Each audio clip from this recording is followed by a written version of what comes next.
Hey, good people.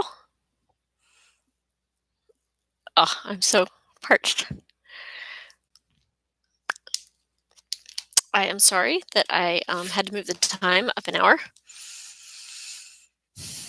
Um, as the time for the march gets closer, it's a little less predictable how my schedule is going to work out. So I appreciate those of you, any of you that can join me now an hour earlier. And if you cannot, I'm going to check my phone and see if you posted any questions that you would like me to address. I would be happy to do that. I hope y'all are having a good Sunday. I'm also going to talk about FRQ4. And that's the argumentative essay. Those of you who are taking the class in the spring, you just had a test on Friday where you had to write the argumentative essay. So hopefully that'll be a little fresher in your minds. But I know my students from the fall probably don't remember the structure of that that clearly. So it would not be a bad idea to review. All right, I'm checking right now to see what kinds of questions anyone has that they have messaged me. Right now I don't see any.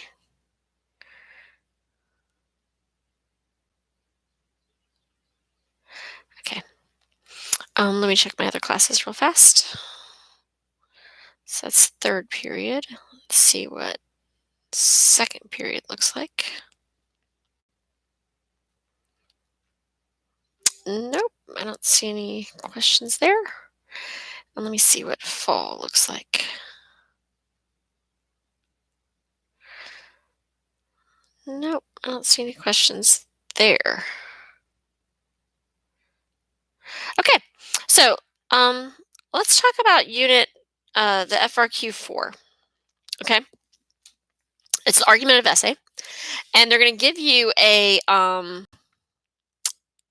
question, and you have to make a claim, which is it's usually like, should we do this thing or should we do this other thing?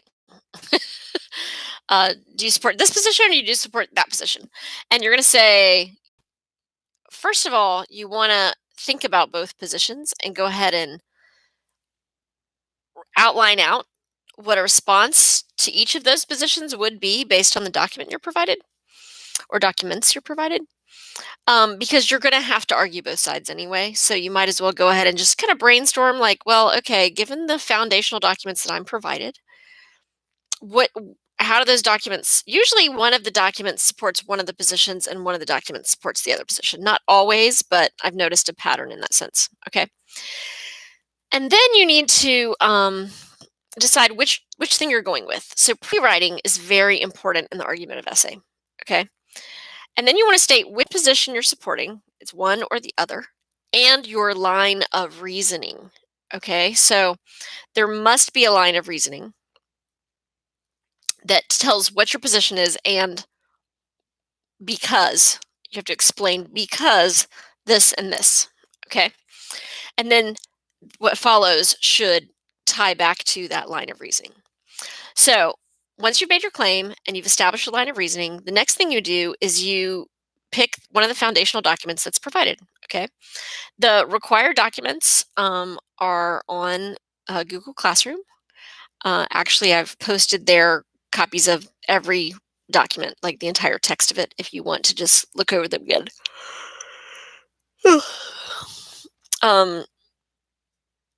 And you need to explain how that text relates to the claim, and then explain your reasoning.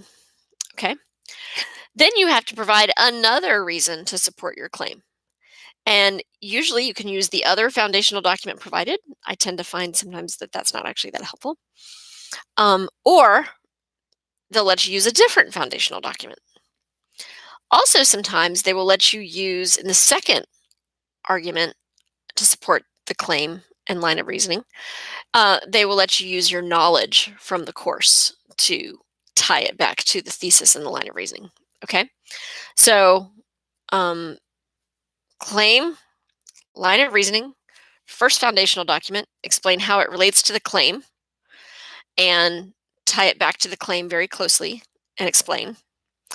Second document or um, thing you've learned in the class. Okay. Um, Apply it to the claim, explain it. Then the next step you have to do is the concession or refutation part, where you say, on the other hand, I can see the other side of this, but this is why that point of view is wrong, or this is why the opposite of my point of view is flawed, or won't work, or is overly simplistic, or something like that. Okay. So, claim, line of reasoning, document, explain how it relates to the claim, explain.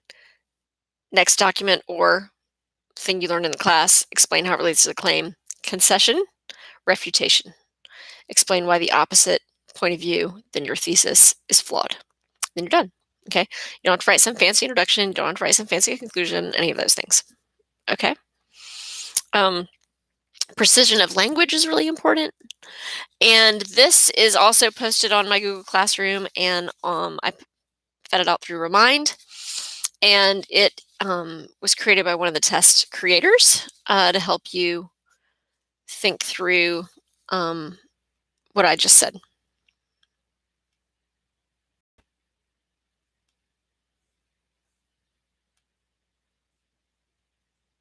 Okay. Yeah, I don't see anything that I need to add to that. All right, so while I'm looking over this and just making sure that it's fine,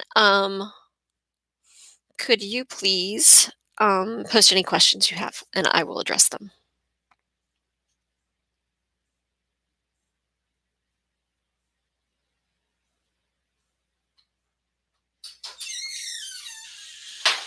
Oh, one thing is, in that second part of the argumentative essay, your source can be the foundational document provided on the question. It can be another foundational document of all the ones you can pick from, or it can be evidence based on your study of topics in the course. Okay, so that second piece of evidence that you relate to your claim, it's a lot more flexible. Foundational document in the question, any other foundational document, or knowledge you gained from your study of the specific topic the question is about. Okay, so I will keep waiting on questions for a minute. Remember what today's topic is. It's civil rights and civil liberties. Okay. Remember that civil liberties are the protections we all enjoy based on the Bill of Rights in the first 10 amendments. Remember that civil liberties only protect you from the government. They do not protect you from your employer or private entities. Remember that the protections you have in your civil liberties were extended to you at the state level also, but only after the 14th Amendment was ratified and had the due process clause in it. Okay, so at first, until 1865, your civil liberties were only protections against the federal government, and you did not have those protections from the state governments. Okay, after the 14th Amendment, which includes the due process clause, through the process of selective incorporation, they were able to start bringing cases to the Supreme Court, and then the Supreme Court would say, oh, the states cannot take these selected civil liberties from you now that we've heard a case. We're going to extend those protections down to include the states. So selective incorporation is how we have extended a lot of the Bill of Rights to protect you not only from the federal government, but also from the state governments. Remember, though, that it's reactive and it's based on cases coming to the courts. So, like, no one's ever brought a quartering troops case to the Supreme Court. So theoretically, the state governments could quarter troops in your home because no case has ever been heard by the Supreme Court on that topic.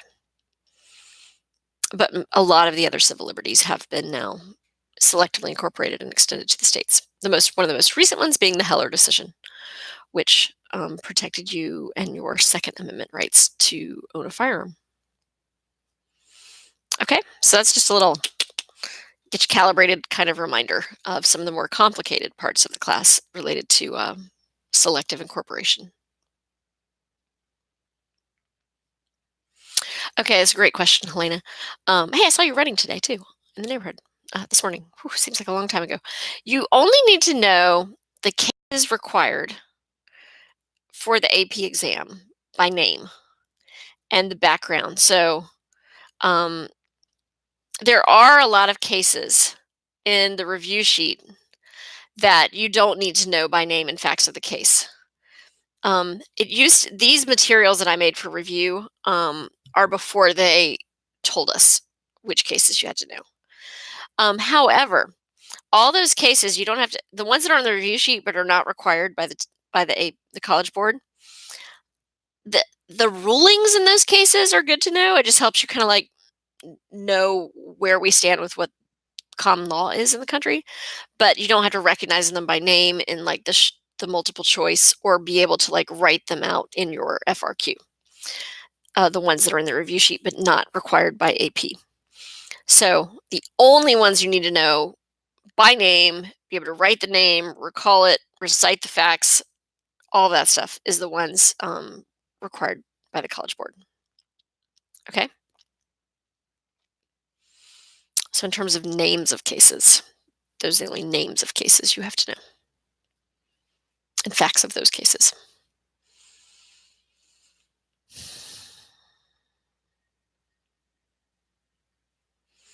Okay.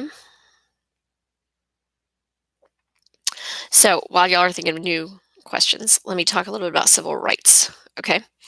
So civil liberties is about the Bill of Rights, protections against individual protections from an oppressive government. Okay. Civil rights did not exist at all in the Constitution because until 1865 as well, because equality was in no way really understood or thought of as a thing until 1865 because we had enslaved people in the country, and the Constitution recognized slavery. It accommodated slavery.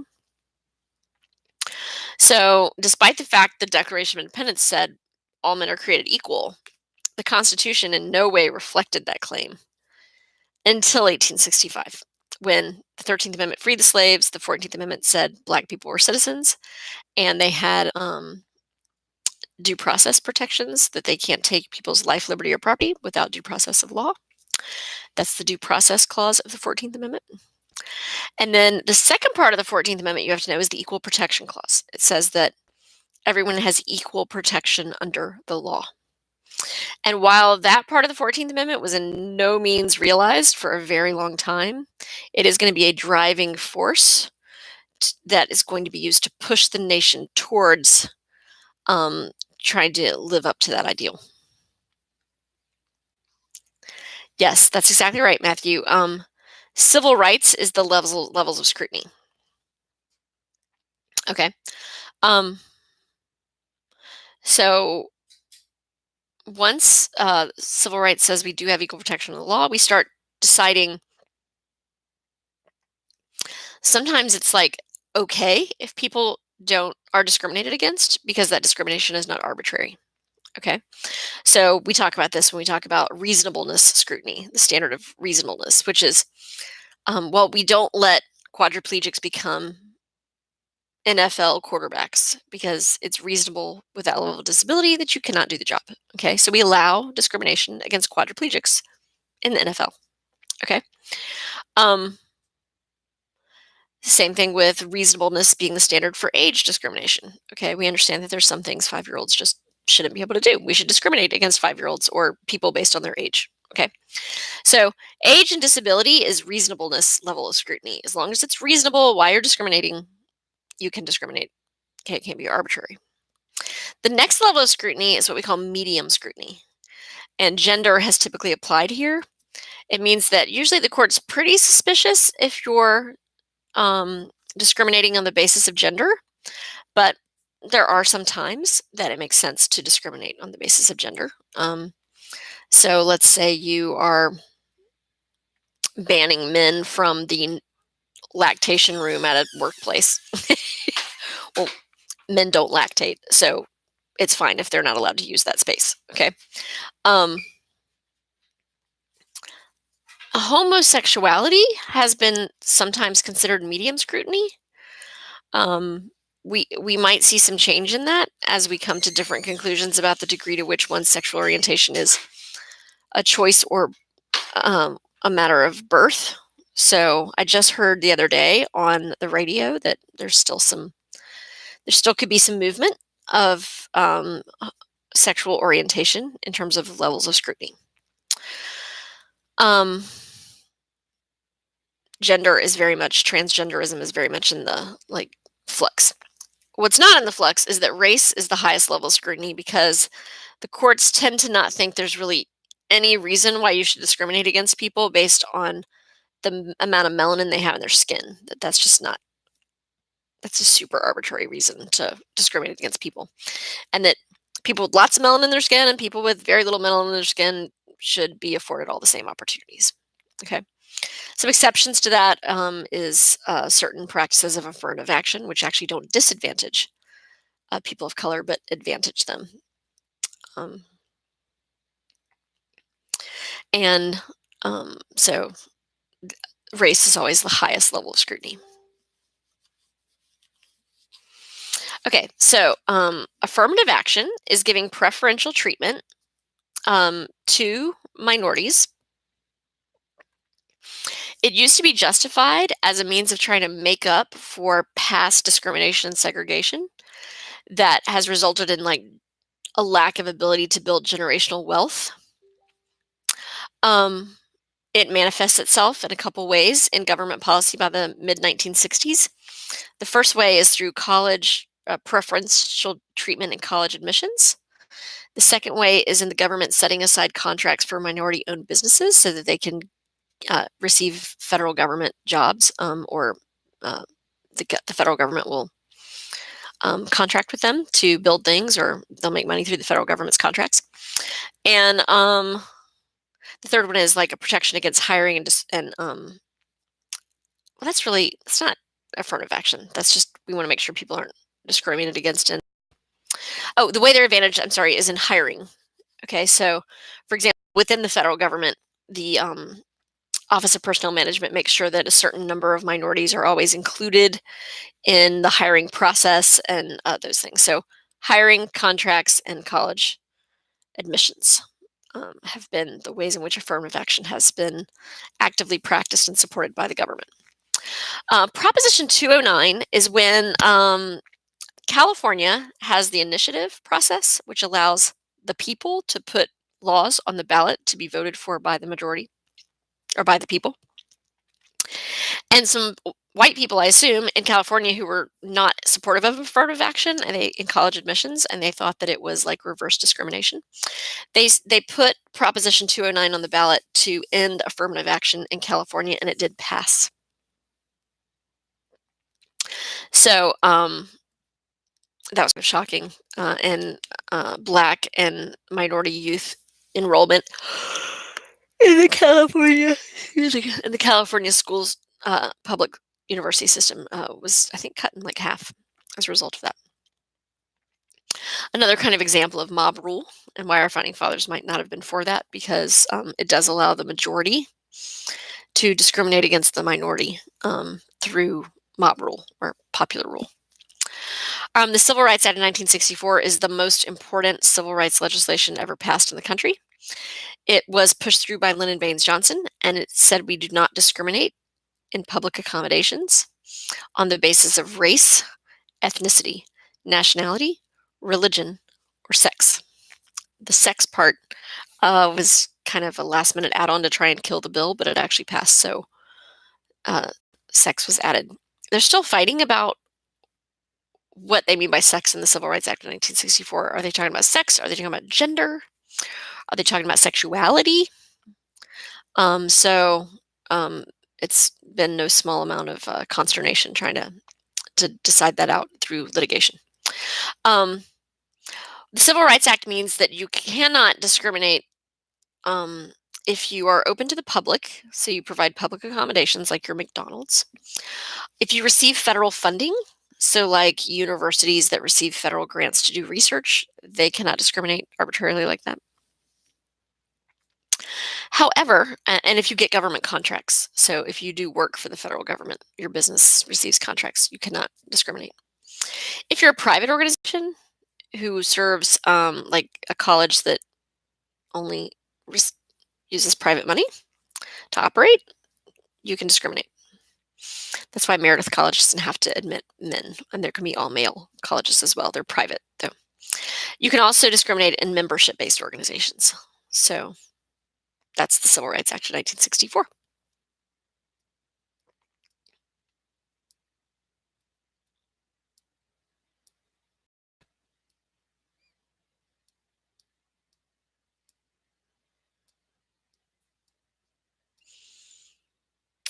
Any other questions?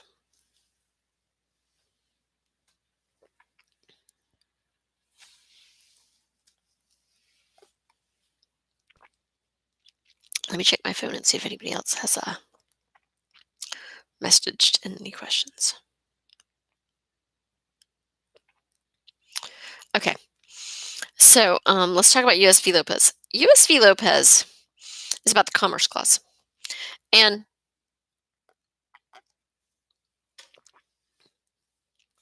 remember that early on in the 1800s, there had been this case, Gibbons v. Ogden, which is about the guys running the ferry from New York to New Jersey, and one guy has a state permit and one guy has a federal permit. And the guy with the federal permit, or he doesn't have a permit, and the guy with the state permit thinks his is real.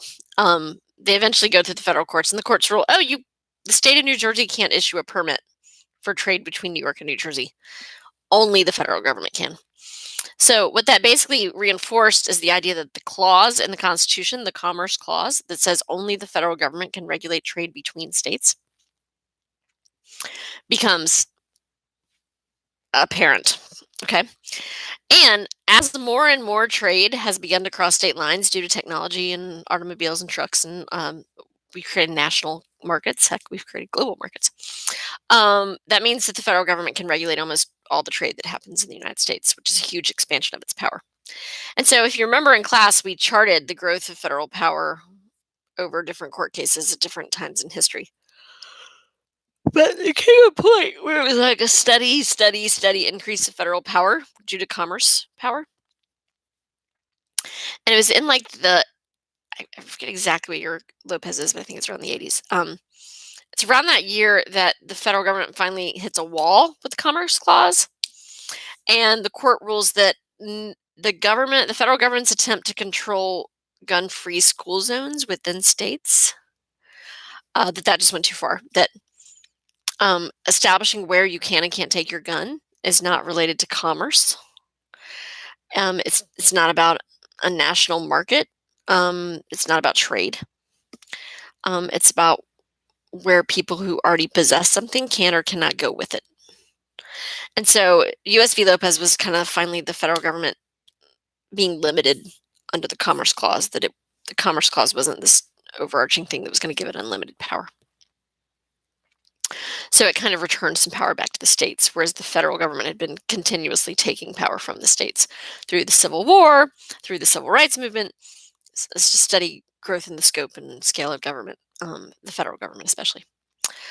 All right, Parenthood versus Casey is all about Roe v. Wade gave women the right to a abortion in the first trimester without any restrictions. In the second trimester, allows some restrictions, and the third trimester allows there to be a ban of abortion by the states mainly.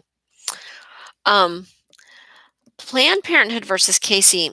So up until Planned Parenthood versus Casey, if someone was trying to limit women's access to an abortion, the federal government or the Supreme Court was like pretty suspicious that you were probably trying to limit a woman's rights. So they had strict scrutiny, or they were inherently suspicious of any laws that were made trying to limit a woman's access to abortion. In Planned Parenthood versus Casey, they changed that to a new standard called undue burden. So it allowed for more restrictions limiting women's access to abortions in the second trimester. The catch was that the restrictions or rules could not create an undue burden on the mother. And so from then on, we're going to start meeting out through case laws what is an undue burden, what's beyond reasonable for a woman to have to do to obtain an abortion in her second trimester. So in North Carolina, they ruled a few things are an undue burden. Uh, Approval by the father to get the abortion in the second trimester is an undue burden. They've decided that parental notification by women under the age of 18 is not an undue burden, and that is reasonable to expect women under the age of 18 to do or be required to do. Um, 48-hour waiting periods have been found to be an undue burden in some cases. In North Carolina, we passed the motorcycle vagina law. Believe it or not, they tacked abortion laws onto a motorcycle safety law, where they actually required that you get an ultrasound and listen to the heartbeat before you got a abortion, and that was struck down as an undue burden. What has not been struck down as an undue burden, rather has recently, is that whole attempt to say that the clinics where women receive abortion services, that they have to have doctors who have credentials that will get them into surgical units in hospitals. That had been ruled as an undue burden. And it was just reiterated by a Louisiana case that that was an undue burden, especially in states where that would drastically reduce the number of abortion providers there would be within the state. And that was the case in Texas and Louisiana. So, all right. So that's Parenthood versus Casey. Quickly, just to sum up, it changes the standard of scrutiny in abortion regulations from being a strict scrutiny, we're highly suspicious, to an undue burden standard that then would be fleshed out. Gitlow versus New York. Gitlow versus New York is the case that selectively incorporated the First Amendment to the states, to include the states. Okay, so it really kind of kicked off the whole idea of selective incorporation, and that the Bill of Rights could be extended down, the protections the Bill of Rights offers could be extended down to the states.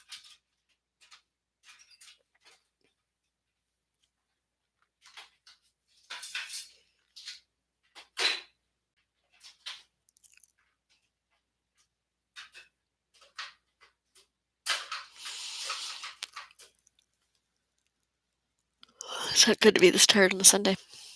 Not a great way to start the week. It's dangerous.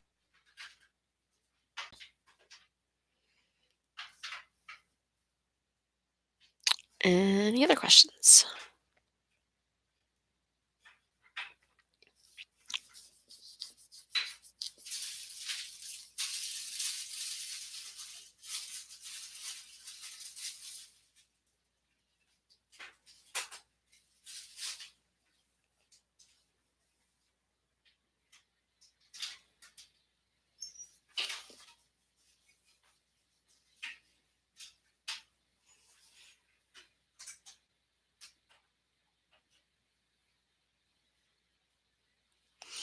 Okay, so commercial speech and broadcasting. All right, so they consider broadcasting to be a particular type of speech that can actually be regulated much more than personal speech. And it is justified like this. Broadcasting, I'm going to make sure you understand what broadcasting is, right? It's when the government auctions off frequencies on which you can broadcast television or radio waves. And then you can catch those waves on an antenna, and content will be delivered to the viewer, okay, or the listener. There's only so many frequencies you can broadcast on, and the government auctions off who can broadcast on what frequencies, okay? And because of that, they feel like the people broadcasting should step it up, because not everyone gets to do that in society and have that kind of access and power to shape hundreds of thousands and millions of people's minds at the same time. So they require that they serve the public interest. Also, and commercial speech is, of course, usually broadcast as well, trying to sell things.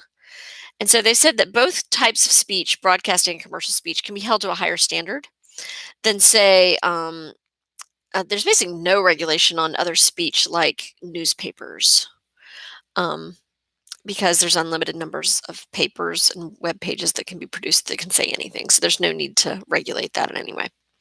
We also have a history of regulating broadcasting to protect children, or vulnerable populations, and they have reasonable limitations on that. Like certain levels of violence or sexuality cannot be broadcast at certain hours of the day. And also, you can create protections for kids to see inappropriate content, with like using passwords and things, but it has to be the least restrictive um, method required to still protect vulnerable populations. So um, that's what that's about. So you can't, for example, the FTC, the Federal Trade Commission, says you can't make fraudulent claims to sell commercial speech. Um, they don't allow you to broadcast criminal behavior. So you can't like advertise where you're selling illegal narcotics, for example, or prostitutes or any of those things. Okay. So commercial speech and broadcasting do have a high level of federal oversight. Oh, the same goes with the Federal Communications Commission, and they oversee the regulation of this kind of broadcasting. And that's why like they have to delay broadcast awards programs because they don't allow profanity to be broadcast over public broadcasting channels. If it's cable or it's pay-per-view or it's not broadcast, like you can't catch it on antenna, you actually pay for the service and it's delivered to your house, that has a lot less restrictions because it's not really seen as broadcasting. So that's why like HBO can air pretty um, edgy things, I would say. And ABC can't, and NBC can't, and PBS can't. Those are broadcast networks.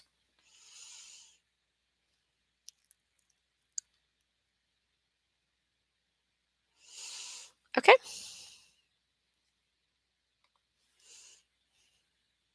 Any other questions?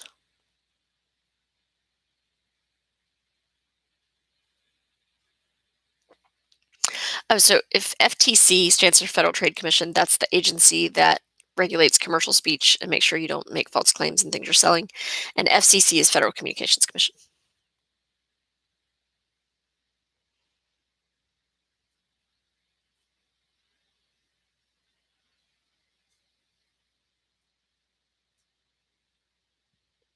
Any other questions?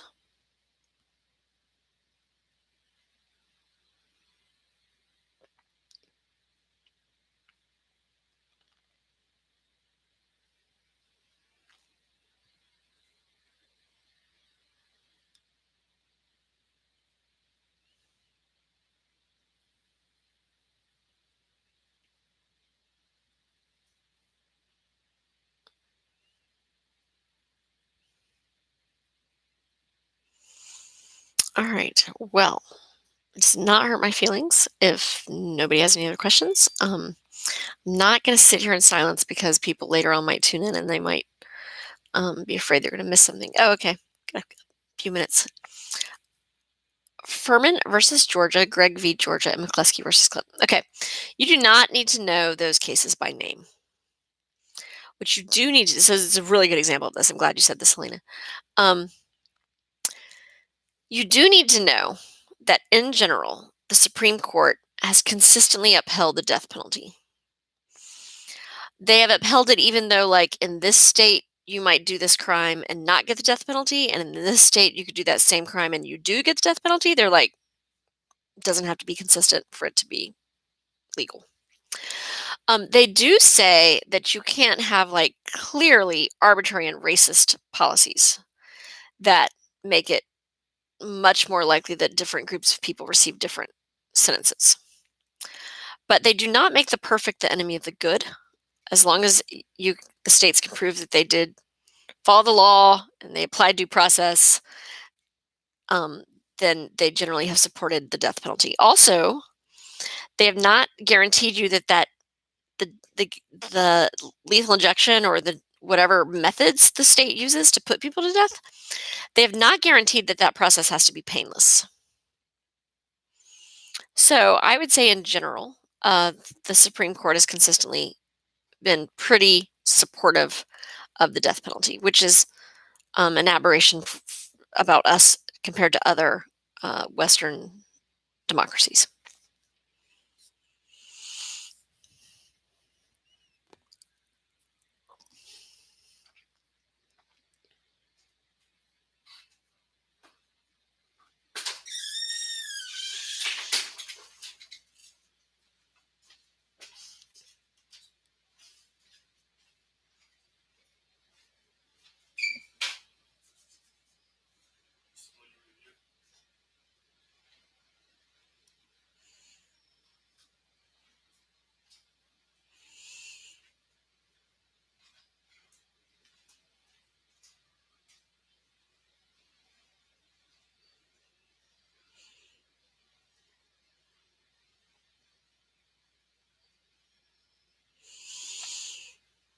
Okay, so while people are thinking, let's just go over some things we know for sure. We know that this is the 28th.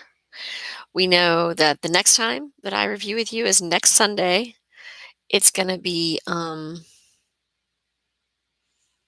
do I know about that? Let's see, I have a meeting at 4 on the 5th.